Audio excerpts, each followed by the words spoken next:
and my channel is all about studies, health and online marketing. So I'll be giving you tips regarding these three topics. If you want me to make another videos regarding these three topics, you can comment me in the comment box so I can make it for you all. So as you all know that we are back with our day 25th of English speaking course. आज हम हमारे English speaking course के day 25 पे आ चुके हैं. जिन्होंने भी मेरा वीडियो डे 1 से यानी मेरे लेक्चर्स डे 1 से अटेंड किए होंगे उन्हें अच्छे से पता होगा कि हमने ग्रामर के काफ़ी बेसिक्स कंसेप्ट जैसे कंजक्शन हो गया, मॉडल वर्ब्स हो गया, फिर ये नाउन क्या होता है, वर्ब, हेल्पिंग वर्ब, ये सारी चीज़ें क्या क्या होती हैं और इवन टेंसेस क्या होते हैं, ये सारी चीज़ें मैंने आपको डिटेल में सिखाई. ये जो 24 डेज पास आउट हुए हैं ये सारी चीज़ों में मैंने आपको बहुत ज़्यादा फॉर्मूलाज भी बताए हैं और हर एक चीज़ की पहचान बताई है. इसलिए मैं आपको हमेशा कहती हूँ कि मेरी वीडियो एंड तक देखा करिए क्योंकि एग्जाम्पल्स जो भी मैं आपको बताती हूँ वो सारे के सारे ही इंपॉर्टेंट होते हैं ऑलमोस्ट इंग्लिश में फ्लुएंट होने के लिए और इम्प्रूव करने के लिए इंग्लिश को. तो आज जैसा आप जानते हैं आज हम डे 25 पे आ चुके हैं. मैंने हैज़ और हैव के ऊपर डिटेल वीडियो बनाया था. जिन्हें ये मतलब हैज़ और हैव का थोड़ा बहुत यूज़ पता है उनके लिए भी ठीक है वो वीडियो, और जिन्हें नहीं पता है उनके लिए तो बहुत ही अच्छा है वो वीडियो. अगर आपको वीडियो देखना है तो मैं उसका लिंक आपको डिस्क्रिप्शन में दे दूँगी, आप देख सकते हैं. वो बहुत ज़्यादा यूज़फुल रहेगा इंग्लिश में, यानी हैज़ और हैव के पॉइंट ऑफ व्यू से बहुत ज़्यादा यूज़फुल रहेगा. तो जिन्होंने भी मेरा वीडियो डे 1 पे देखा होगा तो डे 1 में मैंने आपको ही, शी, नेम इट करके सिंगुलर और प्लूरल में कुछ डिस्टिंग्विश करके सब्जेक्ट्स के नाम बताए थे. ही तो आपको पता है लड़कों के साथ लगता है, शी भी आपको पता है लड़कियों के साथ लगता है, नेम तो पता ही सबका नाम होता है. इट कहाँ कहाँ लगता है ये बहुत ज़्यादा डाउट रहता है और ये आपको मैंने अब तक डिटेल में नहीं सिखाया कि इट कहाँ कहाँ लगता है. तो आज के वीडियो में मैं आपको बताने वाली हूँ इट का डिटेल्ड यूज़. आपको अगर नहीं पता है कि इट कहाँ यूज़ होता है या थोड़ा सा भी कंफ्यूजन है तो आज के वीडियो के बाद आपको ज़रा भी कंफ्यूजन नहीं होगा. ये पूरा वीडियो मैं आपको इट का यूजेस क्या है इसके ऊपर बताने वाली हूँ. तो चलिए let's get started. So as you can see here I am sharing my screen with you all. जैसा आप यहाँ पे देख सकते हैं लिखा है इंग्लिश स्पीकिंग कोर्स डे 25, क्योंकि आज हम आ गए हमारे इंग्लिश स्पीकिंग कोर्स के डे 25 पे.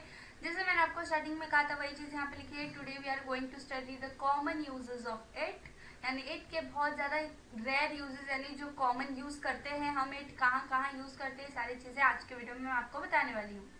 टॉपिक्स में मैं हर बार टॉपिक देती हूँ अगर आपको पता होगा तो फिर टॉपिक्स में मैं जैसे इट के यूजेस बता रही हूँ कि इट के कितने सारे यूजेस है मैं टॉपिक्स में लिखी हूँ यहाँ पे. तो देखिए सबसे पहला इट का यूज होता है निर्जीव वस्तु. मैंने इंग्लिश इसके लिए पहले हिंदी में भी लिखा है फिर इंग्लिश में भी लिखा है ताकि आपको और अच्छे से समझे. निर्जीव वस्तु यानी नॉन लिविंग थिंग्स, यानी ऐसी कोई भी चीज़ें जो ना बोल सकती हैं. जैसे आप कहाँ पे भी बैठे हो तो वो चेयर टेबल बोल नहीं सकता, ये सारी निर्जीव वस्तुएं हैं. जैसे आप मोबाइल देख रहे हो तो मोबाइल भी एक निर्जीव वस्तु ही है, नॉन लिविंग थिंग है. तो वैसे ही ये सारी जो भी नॉन लिविंग थिंग है उसे ही निर्जीव वस्तु कहा जाता है. उसमें आपको इट यूज करना है. मैं आपको बताऊंगी आपको ज़्यादा ये मैं सिर्फ आपको ऊपर ऊपर से इसका ग्लिम्स देती हूँ यानी थोड़ा बहुत समझा दे रही हूँ ऊपर ऊपर से. आगे चल के हम इसे एग्जांपल्स देख देख के डिटेल में भी सीखेंगे आगे चल के, यानी इसी वीडियो के आगे आगे चलते चलते. तो चलिए दूसरा यूज देख लेते हैं इट का. वो है समय यानी टाइम. जब भी आप टाइम बताओ तो उसमें भी हमारा जो इट है वो यूज किया जाता है. फिर थर्ड जो है वो है जानवर यानी एनिमल्स के लिए भी इट यूज किया जाता है. कैसे यूज करना है इसका आपको टेंशन नहीं लेना है, वो आप जैसे जैसे आगे देखोगे आपको समझ जाएगा. मैं एग्जांपल्स के थ्रू आपको बहुत अच्छे से समझाने वाली हूँ. फिर फोर्थ चीज है छोटे बच्चे यानी यंग चाइल्ड के लिए भी यूज होता है. अब आप बोलोगे कि ही और शी यूज होता है ना यंग चाइल्ड के लिए, तो इट कहाँ से आया, तो वो कहाँ से आया ये भी मैं आपका डाउट क्लियर करूंगी. और साथ ही साथ ये फिफ्थ यूज है इसका मौसम यानी वेदर, जो कि एक टाइम का ही हिस्सा है क्योंकि हर एक चीज़ का मौसम अभी जैसे है हर एक चीज़ का टाइम रहता है. हर एक महीने में मौसम बदलता रहता है, उसका टाइम फिक्स रहता है मौसम बदलने का भी. तो इसके लिए वो टाइम के अंडर ही आता है, बट मैंने फिर भी उसको अलग लिखा है ताकि मैं और अच्छे से आपको बता पाऊँ उसके बारे में. सबसे पहले स्टार्ट करने से पहले हम यहाँ पे देख लेते हैं कि यहाँ पे कुछ लिखा है जैसे इट को हिंदी में यह कहा जाता है. अब आप सोचेंगे कि मैंने जब फर्स्ट डे आपको ये बताया था तब दिस और दैट के लिए भी मैंने आपको यह ही बताया था. तो दिस और दैट के लिए भी यही यूज होता है. यह जो वर्ड है ये दोनों के लिए यूज होता है बट अलग अलग जगह पे. आपको अभी दिस और दैट का बिल्कुल चिंता नहीं करना है. वो दिस और दैट मैं आपको आगे चल के जैसे जैसे आप वीडियोस देखते जाओगे मैं आगे आगे चल के आपको बताते जाऊंगी दिस और दैट का यूज. अभी के लिए आपको सिर्फ इट का यूज ही समझना है. तो हम इट के यूज पे ही आते हैं. यह यहाँ पे इस वीडियो में यह जहाँ पे भी रहेगा वहाँ पे इट यूज करेगा. मैंने एक एग्जाम्पल्स में एक एग्जाम्पल में मैंने आपको इट की जगह पे दिस भी लिख के दिखाई हूँ, बट उससे आपको कंफ्यूज नहीं होना है। अभी फिलहाल के लिए आप ऐसे ही नॉर्मली मैं आपको सिखा रही हूँ, वही देखिए। तो पहला हमारा यूज था नॉन लिविंग थिंग्स। अब ये नॉन लिविंग थिंग्स यानी निर्जीव वस्तु, ये तो मैंने आपको कह दिया। अभी ये निर्जीव वस्तु में यूज कैसे होता है वो चलिए देखते हैं। मैं आपको सीधा एग्जांपल्स के थ्रू ही समझाऊंगी क्योंकि इसका कोई डेफिनेशन वगैरह है नहीं। तो एग्जांपल्स के थ्रू मैं आपको बता रही हूँ। एग्जाम्पल, पहला एग्जाम्पल देखते हैं। यह गाड़ी अच्छी है। गाड़ी एक निर्जीव वस्तु है। गाड़ी चल सकती है, बट गाड़ी को अगर आप चलाएं तो चल सकती है, वो खुद से नहीं चल सकती, तो वो एक निर्जीव वस्तु ही है, यानी एक नॉन लिविंग थिंग है। यहाँ पे मैंने सिर्फ नॉन लिविंग थिंग लिखा है, हिंदी में नहीं लिखा है, क्योंकि आपको भी थोड़ा थोड़ा इंग्लिश में देखने की भी आदत होनी चाहिए। तो इसके लिए मैंने यह गाड़ी अच्छी है। अभी गाड़ी एक निर्जीव वस्तु है तो उसके लिए इट यूज किया जाएगा। यह पहले है, यानी सब्जेक्ट की जगह पे यह लिखा गया है, तो आपको कंफ्यूज नहीं होना है। और अगर आपको ये डाउट है कि आप कैसे सेंटेंस बनाओगे, सब्जेक्ट क्या है वर्ब क्या है, तो ये आपको बिल्कुल नहीं होना चाहिए अगर आपने मेरे स्टार्टिंग से डे से वीडियो अटेंड किया हो तो, क्योंकि मैंने टेंसेस में आपको अच्छे से बता दिया है कि आप कैसे सेंटेंसेस को कन्वर्ट कर सकते हो। तो मैंने उसके फॉर्मूलेस भी बताए थे, तो वो हिसाब से इट को पहले आना चाहिए। तो it is a nice car, उल्टा फॉर्मूला वाला ट्रिक भी मैंने बताया था, वो भी आप लगा के इसमें यूज कर सकते हो। यह गाड़ी अच्छी है, it is a nice car. अब दूसरा देखते हैं एग्जाम्पल यहाँ पे। तुम्हें ये ड्रेस चाहिए क्योंकि यह अच्छा है। अब यहाँ पे आपको कंफ्यूजन बिल्कुल नहीं रखनी है दिमाग में, इसलिए मैं आपको हर एक चीज के दो दो एग्जाम्पल्स देख के बता रही हूँ ताकि और अच्छे से समझे आपको। अब यहाँ पे ड्रेस की बात हो रही है, तो ड्रेस एक निर्जीव वस्तु है। ड्रेस ना बोल सकता है, ना चल सकता है, ना कुछ कर सकता है, तो ड्रेस एक नॉन लिविंग थिंग है। तो ड्रेस के लिए भी यह यूज किया गया है। यहाँ पे देखिए, तो वहां पे हमें जहाँ पे भी यह यूज किया वहां पे इट यूज करना होगा। तो सबसे पहले देखिए हम कैसे कन्वर्ट करेंगे। तुम्हें यह ड्रेस चाहिए, पहले सेंटेंसेस को तोड़ो। तो तुम्हें यह ड्रेस चाहिए, you want this dress. Because यानी क्योंकि को बिकॉज कहा जाता है, मैंने आपको कंजक्शन में बहुत अच्छे से समझाई हूँ। तो बिकॉज यह यानी इट, अच्छा है यानी इज नाइस, तो हमारा सेंटेंस हो जाता है you want this dress because it is nice. तो ऐसे ही हमें कन्वर्ट करना है, जहाँ पे भी यह है वहां पे उसकी जगह पे यह की जगह पे आपको इट लगा देना है। इसका आपको कंफ्यूजन, अभी मैं आपको इसके बार बार कह रही हूँ कि दिस और दैट से आपको कंफ्यूज नहीं करना है ये चीज को, मैं सिर्फ अभी आपको इट पे ध्यान देना है। नॉन लिविंग थिंग का यूज तो मैंने आपको बता दिया। अब टाइम के हिसाब से इसका यूज देखते हैं। तो आप बोलोगे कि ये टाइम के हिसाब से तो ये नीचे इतना कुछ लिखा है, तो आपको टेंशन लेने की बिल्कुल जरूरत नहीं, क्योंकि ये सारे टाइम से ही रिलेटेड है। डे 24 घंटे ये टाइम ही है। टाइम कहाँ का यूज होता है उसी का मैंने यहाँ पे एक छोटा सा लिस्ट बनाया है, यानी सिर्फ 5 चीजों का लिस्ट है जहाँ पे आपको इट यूज करना है। टाइम से रिलेटेड है इसलिए मैंने उसको टाइम के अंडर लिख दिया है। टाइम यानी समय, तो समय नॉर्मली घड़ी का जो टाइम होता है वो तो इसमें आएगा ही, बट साथ ही साथ पहला है यहाँ पे देखिए दिन यानी डे। दिन 24 घंटे होते हैं एक दिन में, तो वो भी एक टाइम से, समय से ही रिलेटेड है, इसके लिए मैंने डे लिखा। मंथ, ये भी एक समय से, तो मंथ भी तो समय से रिलेटेड है ना, इतने दिन जाएंगे तब एक महीना आएगा, 30 दिन जाएंगे, तो ये भी समय से रिलेटेड है, इसके लिए मैंने ये भी लिखा। ईयर यानी साल, ये भी समय से रिलेटेड है। बर्थडे, आपका बर्थडे भी तो एक फिक्स दिन ही आता है ना एक साल बाद, तो इसके लिए उसका भी एक डेट फिक्स होता है, टाइम से आता है, इसके लिए उसको भी मैंने टाइम के अंदर लिखा है। और फेस्टिवल, त्योहार का भी एक समय होता है आने का, तो इसके लिए मैंने उसे भी एक समय के अंदर यानी टाइम के अंदर ही लिखा है। अब एग्जाम्पल्स के थ्रू समझते हैं एक करके। बस आपको इसमें ना आपको यही 5 चीज थोड़ी सी याद रखनी है अच्छे से, क्योंकि ये 5 चीज याद करना सही में जरूरी है थोड़ा। आप इसमें याद करने में जैसा वैसे कुछ है नहीं, दिन, महीना, साल, बर्थडे और फेस्टिवल, बस इतना ही तो याद करना है, आपको और क्या करना है। फिर एग्जाम्पल्स में आ जाते हैं। एग्जाम्पल में पहला यहाँ पे जो एग्जाम्पल लिखा है वो देखिए कैसा लिखा है। मेरे दोस्त का आज जन्मदिन है, मेरे दोस्त का जन्मदिन है आज। अब यहाँ पे यह तो नहीं आया है, बट फिर भी हमें इट यूज करना है, क्योंकि यहाँ पे टाइम तो बता रहा है ना, जन्मदिन तो बता रहा है, बर्थडे तो बता रहा है, टाइम तो बता रहा है, तो इसके लिए हमें इट तो यूज करना ही है। तो it's my friends birthday today. अब यहाँ पे हम कैसे कन्वर्ट करेंगे, मेरे दोस्त का जन्मदिन है आज, it's my friends birthday today. ऐसे आप आसानी से उसे कन्वर्ट कर सकते हैं। यह नहीं है तो सब्जेक्ट की जगह पे इट यूज कीजिए, जब यह ना हो तो सब्जेक्ट की जगह इट यूज कर लीजिएगा। अब दूसरा ये देखिए, ये त्योहार से रिलेटेड यानी फेस्टिवल से रिलेटेड वाला एग्जांपल है।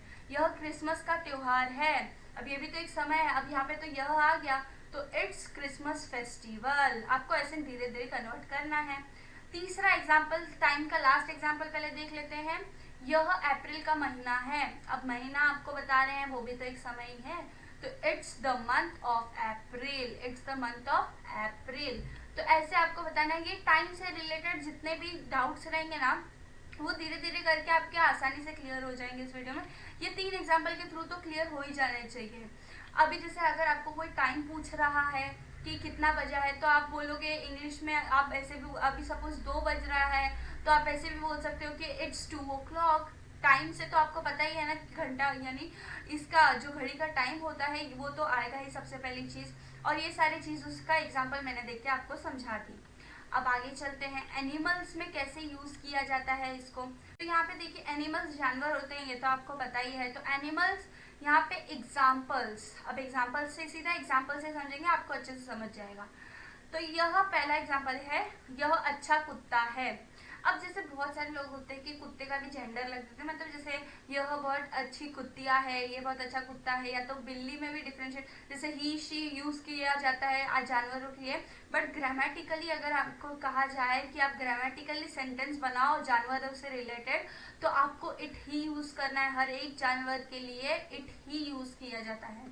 तो यहाँ पे यह अच्छा कुत्ता है, इट यानी यह, it is a good dog, यह अच्छा कुत्ता है, it is a good dog. ऐसे आपका सेंटेंस कन्वर्ट हो जाएगा पहला। अब दूसरा एग्जांपल देख लेते हैं, यह जानवर खतरनाक है। अब जैसे आपको बोलना है कि कोई जानवर बड़ा खतरनाक है, तो आप किसी को कह रहे हो कि यह जानवर बड़ा खतरनाक है, तो यहाँ पे आप ऐसे लिख सकते हो, it is a dangerous animal. जब आप इंग्लिश में उसे कन्वर्ट करोगे तो यह का इट हो जाएगा, और बाकी का सेंटेंस कैसे कन्वर्ट करना है मैंने आपको बताई हूँ। तो it is a dangerous animal.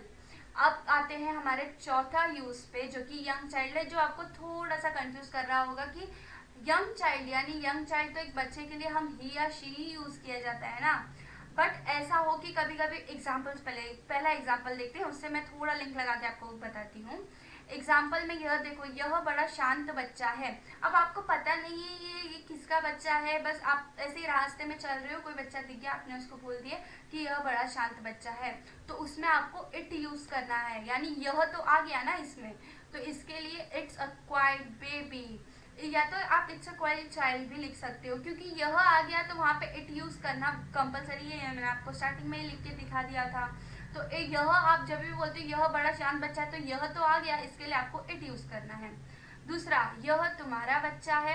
अब इसमें भी देखिए यह आ गया, बट मैंने यहाँ पे आपको दिस के थ्रू समझाया, ये आपको अभी इसको पे ज्यादा ध्यान देने की जरूरत नहीं है, दिस इज योर चाइल्ड, ये आपको याद करने की अभी ज्यादा जरूरत नहीं है, क्योंकि मैंने सिर्फ आपको इट के लिए बता रही हूँ, बस आपको कंफ्यूजन ना हो। दिस को भी ऐसे ही यूज कर सकते हैं आप, बट वो अलग तरीका होता है उसका यूज करने का, ये मैं आपको बताना चाहती थी, और इसके लिए मैंने सिर्फ यहाँ पे एक ही एग्जाम्पल में दिस यूज किया है, इसमें आपको अभी कंफ्यूजन नहीं लेना है। आप पहले वाले एग्जाम्पल से, अगर आपको देखने से कंफ्यूजन हो रहा है, तो आप पहले वाला एग्जाम्पल ही देखिए बस। तो इट्स अ क्वाइट चाइल्ड। अब पांचवे यूज पे आ जाते हैं, जो कि है वेदर। वेदर यानी मौसम, जैसे मैंने आपको स्टार्टिंग में कह दिया था कि वेदर मौसम यानी टाइम के समय के अंदर अंडर ही आता है। क्यों? क्योंकि वेदर मतलब एक मौसम ही है, हर एक मौसम का टाइम फिक्स होता है, हर एक मौसम का समय फिक्स होता है, महीना फिक्स होता है, इसके लिए वो वेदर को भी टाइम के अंडर ही लिया जाता है, बट मैंने आपको सिर्फ समझे इसके लिए मैंने अलग लिखा है यहाँ पे। तो यहाँ पे देखिए एग्जाम्पल्स पे आ जाते हैं, इसमें मैंने सिर्फ एक ही एग्जाम्पल दिया है आपको। क्यों? क्योंकि ये आपको समझना चाहिए, मतलब ये तो अभी मैंने टाइम के रिलेटेड ही आपको बताया, इसके लिए आपको और अच्छे से समझ जाए, इसके लिए मैंने सिर्फ इसके लिए आपको एक ही एग्जाम्पल दिया, और मैं आपको बोल के बता दूंगी। तो आज ठंड है। अब आप कह रहे हो, ये आप वेदर के बारे में नहीं, मौसम के बारे में बात कर रहे हो, आज ठंड है, तो अभी यह तो नहीं आया, बट जब भी आप मौसम या समय से रिलेटेड बात करो, मैंने आपको कहा इट यूज करना है। तो इट्स कोल्ड टुडे, जैसे आपको कहना है कि आज बारिश होगी, तो it will be raining today, ये मैंने आपको बताया अच्छे से, आज बारिश हो रही है, इट इज रेनिंग टुडे। फिर अगर आपको बोला आज गर्मी है, तो इट्स हॉट टुडे। आप ऐसे करके इसे कन्वर्ट कर सकते हैं, इट यूज करना नहीं भूलना है आपको। बेसिक प्रैक्टिस के कुछ क्वेश्चन है यहाँ पे देखिए, यहाँ पे मैंने बहुत ज्यादा बेसिक क्वेश्चंस आपके लिए ढूंढ के निकाले हैं। अगर आपने वीडियो पूरा देखा है तो आपको अच्छे से ये कन्वर्ट कर लोगे आप, क्योंकि इसमें जरा भी कुछ भी डिफिकल्ट चीजें नहीं है। यहाँ पे आपको बस ध्यान रखना है कुछ कुछ एकदम कॉमन सी बातों का, इसमें आपको जैसे मैंने यहाँ पे इट यूज किया है, वैसे ही आपको इट में कन्वर्ट कर करके यूज करके बताना है, बस आपको इतना ही करना है इसमें। और ये करना बहुत जरूरी है, क्योंकि जब भी आप कोई चीज का प्रैक्टिस करते हो तो बहुत ज्यादा अच्छी हो जाती है, और आपको इंग्लिश फ्लुएंट बनाना है, तो उसके लिए आपको ये सारी चीज़ें थोड़ी बहुत तो प्रैक्टिस करनी होगी, आपका ज़्यादा टाइम भी नहीं जाएगा इसमें। अब यहाँ पे देखिए correct uses of it English grammar के थ्रू। यहाँ पे 2 सेंटेंस दिए, थोड़े बड़े बड़े हैं और थोड़े से टफ है, यानी थोड़े से मुश्किल है। बस आपको एक बार रीड करना है, मैं भी एक बार पढ़ के आपको सुना देती हूँ। रिमझिम वर्षा हो रही थी, इट वॉज डिजलिंग, मैंने ही तो यह किताब लिखी है, it is I who have written this book.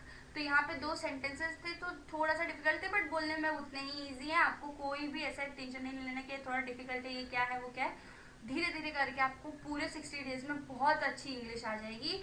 ये अगर आप रोज मेरे वीडियो देखोगे तो बहुत अच्छे से आप इंग्लिश में फ्लुएंट हो जाओगे। तो यहाँ पे देखिए, यहाँ पे आई होप अब तक आपको मैंने जितना भी इट का यूजेस सिखाया, ये 5 यूज कॉमन यूज मैंने आपको सिखाया, ये आपको पूरा अच्छे से याद हो जाना चाहिए, क्योंकि इसमें याद करने के जैसा कुछ ज्यादा है ही नहीं। पहली बार आपको बहुत कॉमन सी चीजें इसमें याद रखनी है। सो आई होप कि आपको ये पूरा अच्छे से समझ गया होगा। So I hope you liked my video, and if you liked it, please like, share and subscribe it so I can make another videos for you all. और हाँ, सब्सक्राइब करना मत भूलना, क्योंकि अभी बहुत ज़्यादा इंपॉर्टेंट लेक्चर्स मैं लेने वाली हूँ इंग्लिश ग्रामर से रिलेटेड। बहुत ज़्यादा इंपॉर्टेंट बातें भी आपको बताने वाली हूँ। So thank you for watching, bye bye.